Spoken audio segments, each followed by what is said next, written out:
إخواننا كانوا معنا في ساحة القتال وحاربوا من أجل الكرامة ومن أجل العز ومن أجل الرخاء ومن أجل المجد.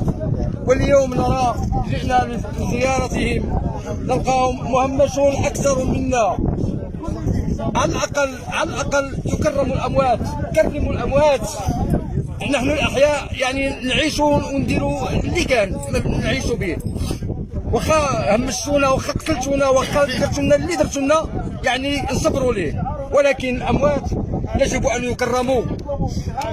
فهذا الشيء هذا عار على هذه الحكومه. باش نشوفوا المقابر ديال الشهداء بالطريقه تخليوا المقر ديال الشهداء اللي صنعوا لكم المز مهجور وتمشيو للكركارات تصوروا. هذه هي الاماكن التي يجب زيارتها ويجب تقديسها كما يقدس الناس قبور ديال الجنود المجهولين.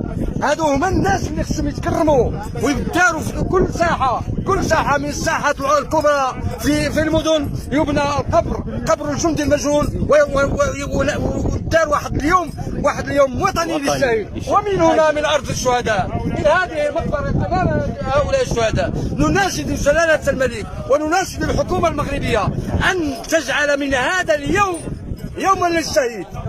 حياك الله. فعلا ان تجعل من هذا اليوم يوما للشهيد، مقابر الشهداء، وأن تقوم الحكومة كذلك بجمع رفات الشهداء، لأننا درنا في الصحراء كاملة وكاين قبور مبعثرة مازال هذه راه مجموعة نقولوا راها مجموعة، ولكن القبور المبعثرة على طول الطريق حتى الكركرات لم يرى أولئك البرلمانيون ولا تلك الحكومات ولا الفنانون ولا أي حد لم يرى على يمينه أو شماله ليرى من صنعوا الأمجاد يعني مرميون في الخلاء.